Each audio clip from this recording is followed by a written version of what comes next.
பர்திமேயு சுவிசேஷ ஊழியங்கள் வழங்கும் நற்செய்தி நேரம். தேவ செய்தி பாஸ்டர் ஆர். அகஸ்டின். இந்த நாளில் உங்களோடு கிட்டத்தட்ட 11வது செய்தி பேசுகிறேன். உன் தீமை உன்னை கண்டிக்கும், உன் மாறுபாடு உன்னை தண்டிக்கும். எனக்கு அன்பானவர்களே, பல காரியத்தை உங்களுக்கு சொல்லி வரேன். ஒரு மனிதன் செய்த தீமையினாலே அவன் கொலை செய்யப்பட்டதையும் இந்த வேதம் காண்பிக்கிறது.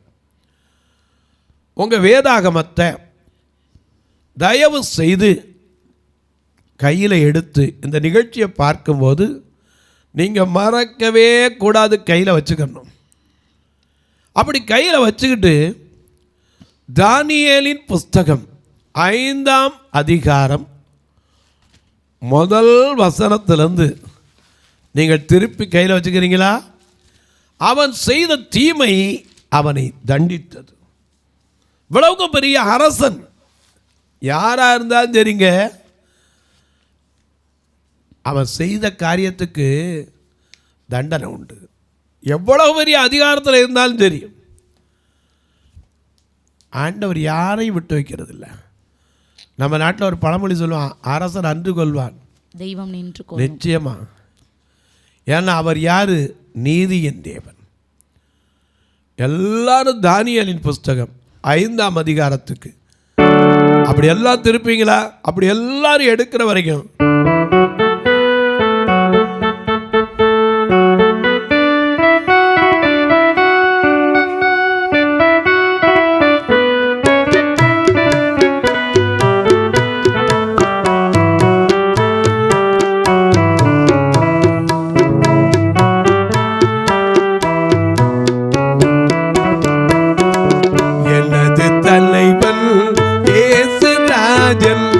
எனது தலைவன் இயேசு ராஜன், மார்பில் சாய்ந்து சாய்ந்து மகிழ்ந்து மகிழ்ந்திருப்பேன். எனது தலைவன் இயேசு ராஜன், மார்பில் சாய்ந்து சாய்ந்து மகிழ்ந்து மகிழ்ந்திருப்பேன். இதய தீபம் எனது தெய்வம், இரக்கத்தில் சிகரம். இதய தீபம் எனது தெய்வம், இரக்கத்தில் சிகரம். பார்த்து பார்த்து ரசித்து ரசித்து, பார்த்து பார்த்து ரசித்து ரசித்து பரவசம் அடைவே, பரவசம் அடைவே. எனது தலைவன் இயேசு ராஜன், மார்பில் சாய்ந்து சாய்ந்து மகிழ்ந்து மகிழ்ந்திருப்பேன்.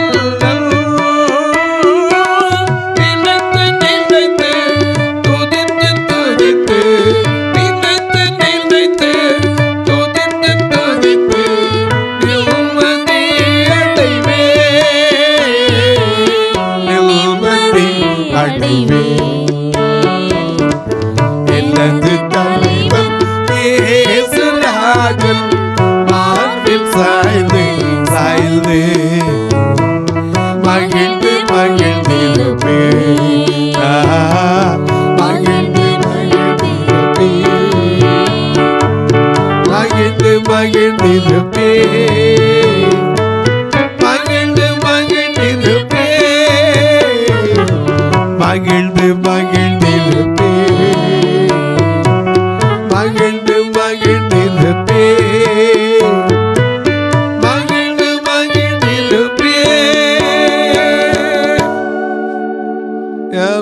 எல்லாம் எடுத்திருப்பீங்க. இந்த பெல்சாத்சார் யாரு? நேபுகாத்நேசாருடைய மகன். வாசிங்க தானியேலின் புஸ்தகம் 5ஆம் அதிகாரம் 1 வசனம். பெல்சாத்சார் என்னும் ராஜா. யாரு? ராஜா. நல்ல கவனிங்க, சாதாரண மனுஷன் இல்ல. பெல்சாத்சார் என்னும் ராஜா தன் பிரபுக்களில் 1000 பேருக்கு ஒரு பெரிய விருந்து செய்து, நல்ல கவனிங்க, ஒரு பெரிய விருந்து செய்து அந்த 1000 பேருக்கு முன்பாக 1000 பேருக்கு முன்பாக திராட்சரசம் குடித்தான். பெல்ஷாத்சார் திராட்சரசத்தை ருசித்துக் கொண்டிருக்கையிலே அவன் தன் தகப்பனாகிய நெபுகாத்நேசார். சில நேரம் பார்த்தீங்கன்னா இந்த குடிபோதை வரும்போது தான் மனுஷன் விலைக்கு போகிறான். ஈன புத்தி வந்துடுது. குடிச்சுக்கிட்டு இருக்கும்போதே ஜெயசாமி குடிச்சுக்கிட்டு இருக்கவே என்ன பண்ணா, தன் தகப்பன் நேபுகாத்நேசார் எருசலேம் தேவாலயத்திலிருந்து கொண்டு வந்த, நல்ல கவனிங்க, எங்க இருந்து கொண்டு வந்ததான்? எருசலேம் தேவாலயத்திலிருந்து கொண்டு வந்த பொன் வெள்ளி பாத்திரங்களில் ராஜாவாகிய தானும் தன் பிரபுக்களும் தன் மனைவிகளும் தன் வைப்பாட்டிகளும் அடையங்க அப்பா குடிக்கிறதற்காக. நல்ல கவனிங்க, குடிக்கிறதுக்கு என்ன குடிக்கிறது? தண்ணி குடிக்கல, திராட்சரசம். என்னது? நீதிமொழிகள் 20:1 வாசிக்கிறோம். திராட்சரசம் பரியாசம் பண்ணும், மதுபானம் அமளி பண்ணும், அதனால் மயங்குகிற எவனும் ஞானவானல்ல. அதனால்தான் நீதிமொழிகள் 31 ராஜாவாகிய லேமுவேலுக்கு தன் தாய் சொல்றா, லேமுவேலே, திராட்சரசம் குடிப்பது பிரபுக்களுக்கு தகுதி அல்ல. எனக்கு அன்பானுடைய இந்த திராட்சரசம் என்ன செய்யும் தெரியுமா? ஏசாயா 5ஆம் அதிகாரம் 23ஆம் வசனத்தில் வாசிக்கும் போது, பரிதானம் இருதயத்தை குற்றவாளியை நீதிமான் ஆக்கிறோம். நீதிமானை குற்றவாளின்னு சொல்லும். அதனால தான் அழகாக எழுதுகிற, சாராயத்தை கலந்து வைக்க வீரர், குடிக்கிறதுக்கு பராக்கிரமசாலின்னு எழுதியிருக்கார். எனக்கு அன்பானே இந்த திராட்சரசம், ஏன்னா அந்த காலங்களில் விருந்து அப்படிங்கும்போது இது பரிமாறப்படுவது வழக்கம். அதுவும் பெரிய பெரிய இடங்கள்ல இந்த மாதிரி தப்புலாம் நடக்க தான் செய்யும், வெளியே தெரியாது. இந்த ராஜா குடிச்சுக்கிட்டு இருக்கும்போதே திடீர்னு ஒரு புத்தி வருது. என்ன புத்தி? எங்கள் அப்பா எருசலேம்லேருந்து கொண்டு வந்தாரே, அது எங்கேருந்து? தேவ ஆலயத்திலிருந்து கொண்டு வந்த பொன் வெள்ளி பாத்திரங்கள். எனக்கு அன்பாலே, பொன் என்பது எதை குறிக்கிறது? பரிசுத்தம், விசுவாசம். வெள்ளி என்பது எதை குறிக்கிறது? மீட்பு. இதெல்லாம் நம்ம வேதத்தில் தெரிஞ்சுக்கிற வேண்டிய விஷயம். அதனாலதான் நாம பாடுறோம், பொன் வெள்ளியுமோ பெரும் பேர்ப்புகளும் பண ஆசியும் வீணல்லவோ, பொன் வெள்ளியுமோ பெரும் பேர்ப்புகளும் பண ஆசியும் வீணல்லவோ, பரலோகத்தின் செல்வமே போதும் எனக்கு நீரே, பரலோகத்தின் செல்வமே போதும் எனக்கு நீரே, ஆனந்தம் ஆனந்தமே அல்லும் பகலிலும் பாடிடுவேன், ஆனந்தம் ஆனந்தமே அல்லும் பகலிலும் பாடிடுவேன்.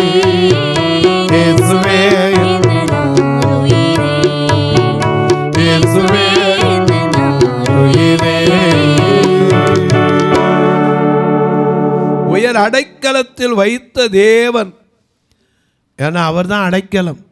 நாம பாரு, அடைக்கலமும் அது அடிமை நானே. தேவன் எனது அடைக்கலமும் பலனுமானார், ஆபத்து காலத்தில் துணையுமானார். அதான் சங்கீதம் 46:7 அதுதான் வாசிக்கிறோம். எனக்கு அன்பானவர்களே, குடிக்கிறவன் குடிச்சிட்டு போக வேண்டியானே, பேசாமல் எப்பவும் போல, ஏன் பிளாஸ்டிக் கப்பு இருக்குது, இன்றைக்கி எத்தனையோ கப்பு இருக்குது. இவருக்கு புத்தி எங்கே போகுது? தேவாலயத்திலேருந்து கொண்டு வந்த பொன் வெள்ளி பாத்திரங்கள், அதில் ஊற்றி குடிக்கணும்னு ஆசை வந்துச்சு. வாசிங்க, அது யாரோட? பிரபுக்களோடும் மனைவிகளோடும் மறுமனையாட்டிகளோடும் வைப்பாட்டிகளோடும் குடிக்கணும்னு வந்துச்சு. அப்பொழுது எருசலேமில் உள்ள தேவனுடைய வீடாகிய ஆலயத்திலிருந்து எடுக்கப்பட்ட பொற்பாத்திரங்களை கொண்டு வந்தான். நேபுகாத்நேசார் போய் எங்க கொள்ளையிட்டு சிறை பிடிச்சு வந்தான்.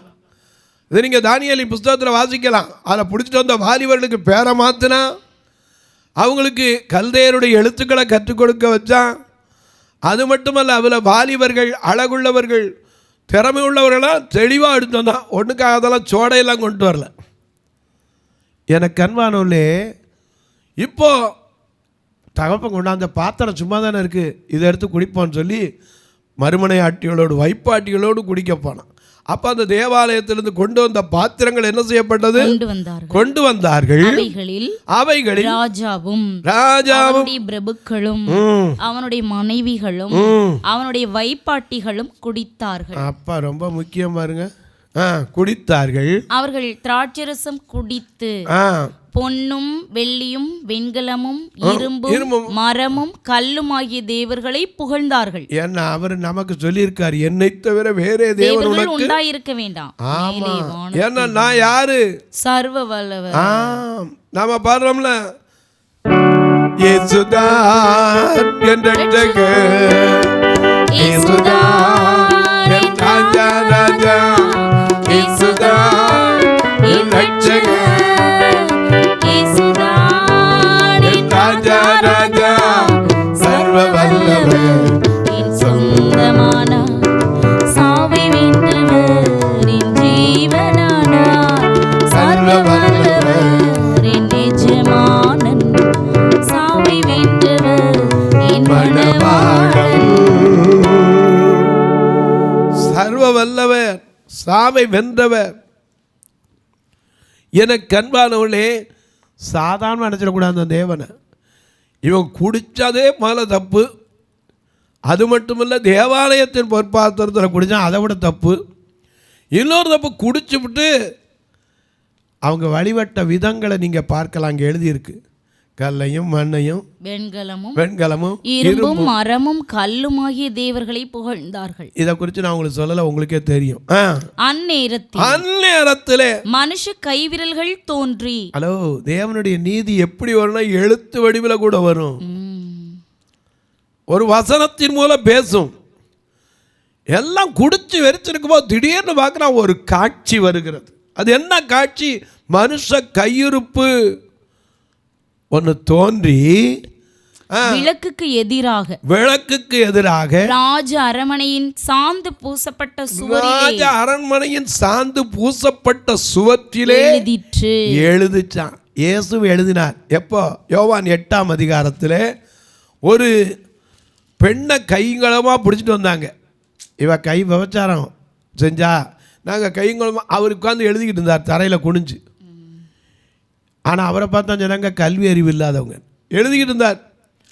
அவங்க திருப்பி கேட்டதுனால நிமிர்ந்து பார்த்து உங்களின் பாவம் இல்லாத ஒரு கல்லறியிட்டுனார். அத்தனை ஒரு ஓடிய போயிட்டான். நான் நினைக்கிறேன் ஒருவேளை அவர் ஒவ்வொருத்தன் பேரை எழுதியிருப்பார் போல. பார்த்துருப்பா, என் பேர் இருக்கு இன்னைக்கு நம்ம போனால் சரி, எதில் நம்ம பேர் இருக்குன்னு தானே முதல்ல பார்க்குறோம். அந்த லிஸ்ட்டில் நம்ம பேர் வந்துடக்கூடாதுங்க. எங்கே பார்க்கிறோம், தேவாலயத்தின் பொற்பாத்திரங்களை எடுத்து மறுமனையாட்டியோட குடிச்சுக்கிட்டு இருக்கான். திடீர்னு ஒரு கை உறுப்பு தனியாக வருது. வந்து என்ன செய்து? சாந்து பூசப்பட்ட சுவத்திலே எழுதிட்டு எழுதின அந்த கை உறுப்பை ராஜா கண்டான். அவ்வளோதான். நாமளா தான் என்ன ஆகும்? எப்பா, என்ன இத்தனை பேர் இருக்கும்போது, தனியாக இருக்கும்போதுனா பயந்துருப்பான. இப்போ கூடத்தான் இருக்கான். ஆனாலும் ராஜா அதை கண்டபோது அவனுடைய முழங்கால்கள் ஒன்றோடு ஒன்று என்ன செஞ்சான்? அப்பொழுது ராஜாவின் முகம் வேறுபட்டது. அவனுடைய நினைவுகள் அவனை கலங்க பண்ணினது. அவனுடைய இடுப்பின் கட்டுகள் தளர்ந்தது. அவனுடைய முழங்கால்கள் ஒன்றோடொன்று மோதிக்கொண்டது. அடேங்க அப்பா, மனதுக்குள்ள அப்ப எவ்வளவு பயம், கலக்கம் உண்டாயிற்று. ராஜாவுடைய நினைவுகள் அவனை கலங்க பண்ணினதான். முழங்கால் ஒன்னோட ஒன்று, முழங்கால் இங்கே இருக்கு, அது இங்கிட்டு இருக்கு. எப்படி ஒன்றோடு ஒன்று மோதிச்சு? வாசிங்க பார்ப்பலாம். அவன் ராஜா உரத்த சத்தமிட்டு ஜோசியரையும் கல்தேயரையும் குறி சொல்லுகிறவர்களையும் உள்ளே அழைத்து வரும்படி சொன்னான். ஆண்டவர் சொல்லியிருக்காரு, அஞ்சனம் பார்க்க என்ன செய்யக்கூடாது, போகவே கூடாது. நாமும் போனான். உன்னை தெரிஞ்சுக்கங்க, உன் தீமை உன்னை கண்டிக்கும். இன்னைக்கு ஆண்டவருக்குள்ள வந்துட்டேன்னா போய் இன்னொருத்தண்ட கை நீட்டாத. அங்கே உட்காந்து சொல்லுவான் ஃப்ளக்ஸில், உன் வாழ்க்கை என் மனதில்மா. ஆனால் அந்த ஃப்ளக்ஸுக்கிட்டே தான் அவன் உட்காந்துருப்பான், எங்கேயும் போயிருக்க மாட்டான். எனக்கு அன்பாவுடைய ஒன்றை தெரிந்து கொள், உனக்கு எது வரணும்னாலும் சரி அவருடைய சித்தம் இல்லாமல் தலை மயிறு கூட என்ன செய்யாது, கீழே விழாது. ஆமென். நம்முடைய தலைமுடியெல்லாம் எண்ணி வச்சிருக்காரு அவர். நாம பாடுறோம்ல, உம்மை அல்லாமல் எனக்கு யாரும், உம்மை அல்லாமல் எனக்கு யாரும், உம்மை அல்லாமல் எனக்கு யாரும், உம்மை அல்லாமல் எனக்கு யாரும் உண்டு. அல்லேலூயா அல்லேலூயா அல்லேலூயா அல்லேலூயா. உம்மை அல்லாமல் எனக்கு யாரும், உம்மை அல்லாமல் எனக்கு யாரும் உண்டு. துன்பத்திலும் சகுல் ராஜா ஒரு காலத்தில் அஞ்சனம் பார்க்கலாம் துரத்தி அடித்தான். ஆனால் திருப்பி போய் என்ன செஞ்சான், அஞ்சனம் பார்க்க சொல்லிட்டே போன. அவளே சொல்றா, எனக்கு அன்பானவர்களே நல்ல கவனிங்க, நாம் சில நேரங்களில் மனம் குழம்பு போச்சுன்னா எதை செய்கிறோம் தெரியாது. அதனால தான் ஏசாயா சொல்கிறாரு, மனம் பதறுகிறவர்களை பார்த்து முதல்ல சொல்லுங்க. 35 நாளில் மனம் பதறுகிறவர்களை பார்த்து முதலாவது பயப்படாதிருங்கள், திடன் கொள்ளுங்கள். உன் தேவன் உங்களுக்கு சரி கட்டவும் உன் தேவன் பதிலளிக்கவும் வருவார், அவர் வந்து உங்களை ரட்சிப்பார். மறந்துடாதீங்க. அநேக நேரங்களில் நமக்கு தெரியறதில்லை. இந்த ராஜா உடனே சத்தமிட்டு ஓங்கி சித்தப்பட, யார் பாது, யாரு வாங்க, ஜோசியர் யாரு வாசிங்க, ஜோசியரையும் குறி சொல்றவனையும் கல்தேயரையும் அழைத்து வரும்படி சொன்னார். ராஜா பாபிலோன் ஞானிகளை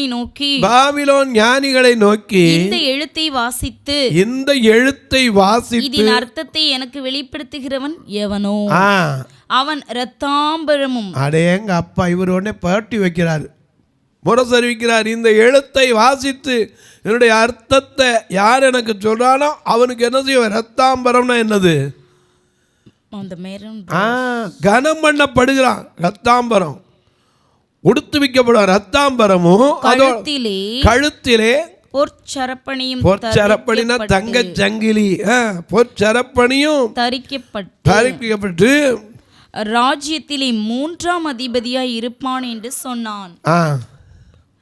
அப்பொழுது ராஜாவின் ஞானிகள் எல்லாரும் வந்து சேர்ந்தார்கள். ஆனாலும் ஒருவனாலே அவர்கள் அந்த எழுத்தை வாசிக்கவும் அதன் அர்த்தத்தை ராஜாவுக்கு தெரிவிக்கவும் கூடாதிருந்தது. மறைபொருளை வெளிப்படுத்துவது தேவனுடையது. அதனாலதான் யோசேப்பை கூட்டம் பார்வோனுக்கு முன்னாடி சொல்றதுக்கு அவன் சொன்ன, நான் அல்ல, கர்த்தரே உமக்கு மங்களமான உத்தரவை தருவார். ஏன்னா அவர் தான் பதில் கொடுக்கிற தேவன். நம்மகிட்ட சொல்லியிருக்காரு, என்ன சொல்லியிருக்காரு, அழகா பாடும், கூப்பிடு நீ பதில் கொடுப்பா, குறைகள் எல்லாம் நிறைவாக்குவா. கூப்பிடு நீ பதில் கொடுப்பா, குறைகள் எல்லாம் நிறைவாக்குவா. உண்மையாக தேடுவோரின் உள்ளத்தில்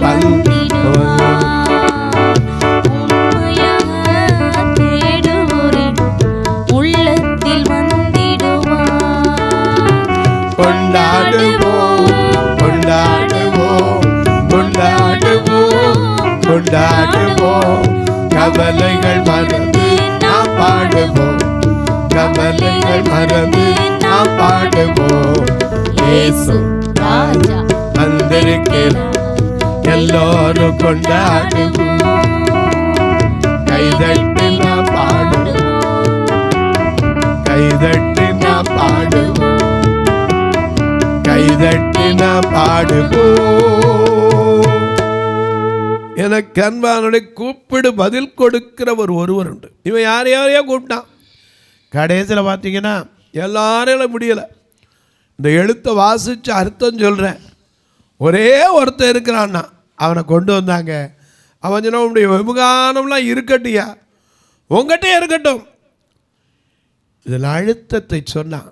இன்று உன் ராஜ்யம் தராசிலே வைத்து நிறுக்கப்பட்டு குறைவுள்ளதாய் காணப்பட்டாய். ஆண்டவருடைய நீதியில் நம்ம குறைவாக காணப்படக்கூடாது. அது மட்டுமல்ல, உன் ராஜ்யம் மேதியருக்கு பெர்சியருக்கு என்ன செய்யப்படும்? கொடுக்கப்படும். அன்று இரவே பெல்சாத்சார் என்ன செய்யப்பட்டான்? கொலை செய்யப்பட்டான்.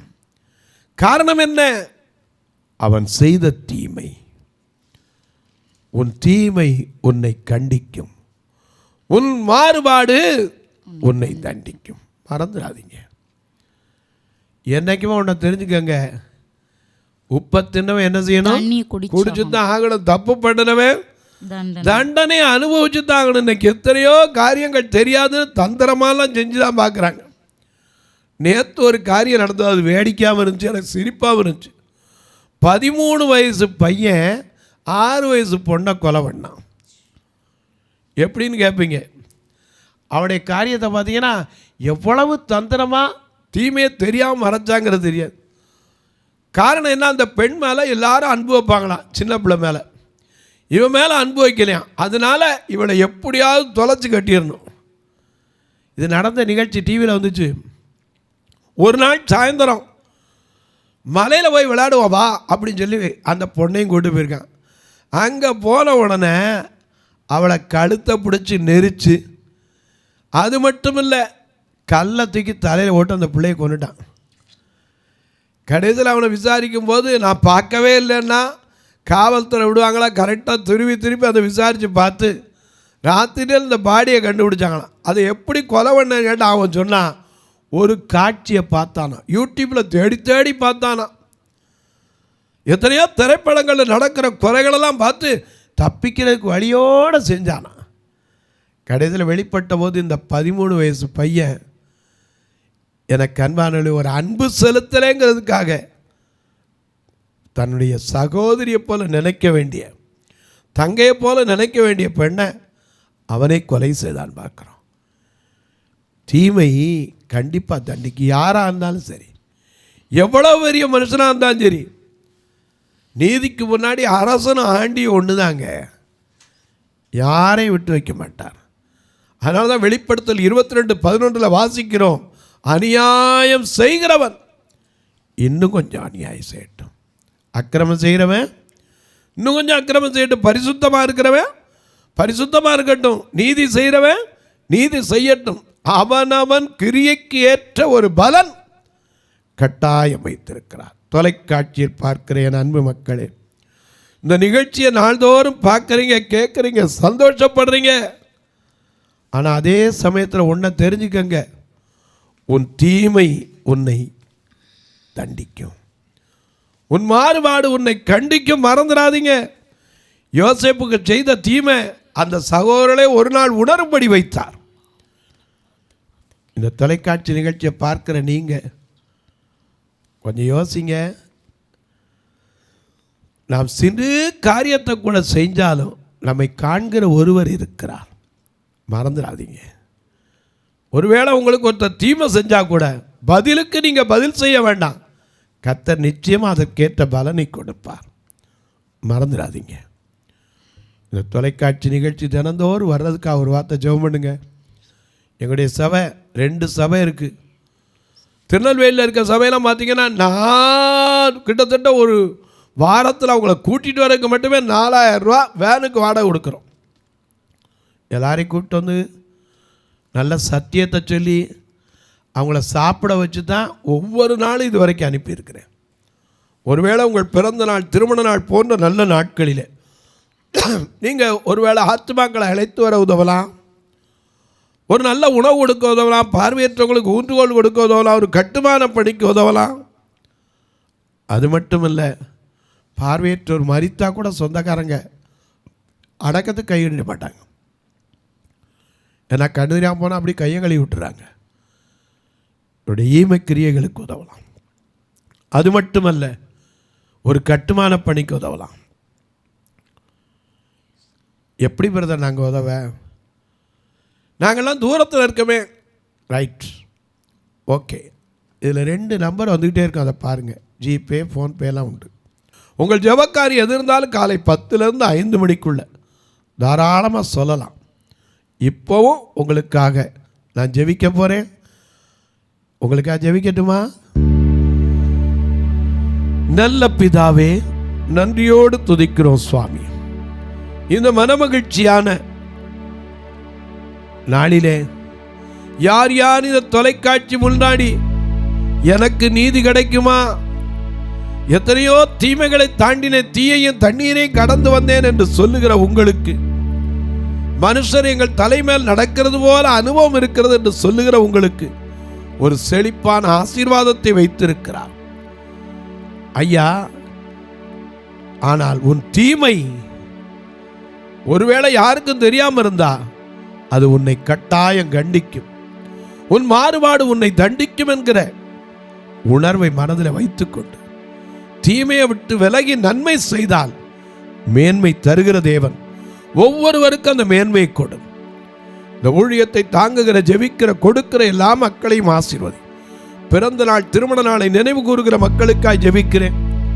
குறிப்பாய் அரசு தேர்வு எழுதுகிற பிள்ளைகளுக்காய் ஜெபிக்கிறேன். வயது முதிர்ந்தோருக்காய் ஜெபிக்கிறேன். வாலிப தங்கையருக்காய் ஜெபிக்கிறேன்.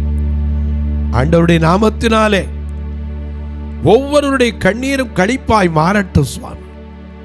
சரீரத்தில் வியாதியோடு வெளியே மனம் விட்டு சொல்ல முடியாமல் யார் யாரெல்லாம் துன்பத்தை பார்த்தார்களோ அந்த துன்பத்தை கண்ட நாட்களுக்கு சரி கட்டுதலை காணும்படி கர்த்தர் மன மகிழ்ச்சியும் சமாதானத்தையும் நிறைவான சந்தோஷத்தையும் கர்த்தர் தருவீரா.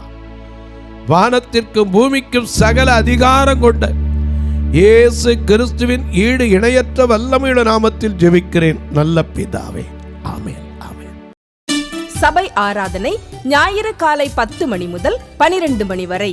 இடம் பர்திமேயு சுவிசேஷ ஆலயம், அன்னை சத்யா நகர், இளமனூர் அஞ்சல், சக்கிமங்கலம் வழி, மதுரை மாவட்டம். பின்கோட் 625201 மற்றும் பர்திமேயு சுவிசேஷ ஜெப வீடு, flat number 107, Eden garden, Muthur, Tirunelveli. Pin code 627011. சிறப்பு உபவாச கூட்டம் ஒவ்வொரு மாதமும் 2வது சனிக்கிழமை காலை 10 மணி முதல் 1 மணி வரை நாகர்கோவில் YMCA ஹாலில் வைத்து நடைபெறுகிறது. மற்றும் ஒவ்வொரு மாதமும் 4வது சனிக்கிழமை காலை 10 மணி முதல் 1 மணி வரை திருநெல்வேலி புதிய பேருந்து நிலையம் அருகில் உள்ள கிரேஸ் ஹாலில் வைத்து நடைபெறுகிறது. எங்கள் எல்லா ஆராதனைகளிலும் கலந்து கொண்டு தேவனை மகிமைப்படுத்த அன்பாய் அழைக்கிறோம். உங்கள் உதாரத்துவமான காணிக்கைகளினால் இவ்வூழியத்தை தாங்க விரும்பினால் R Augustine, account number 5021364331, IFSC code IDIB 000B066, Indian bank, BP Kulam, Madurai. GPay number 9842181917, BGM ministries மற்றும் 9442559772, பிளைண்ட் மினிஸ்ட்ரீஸ் அகஸ்டின்.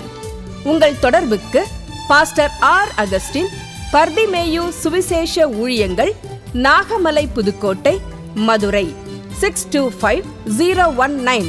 தொலைபேசி எண்கள் 9842181917 மற்றும் 9442559772.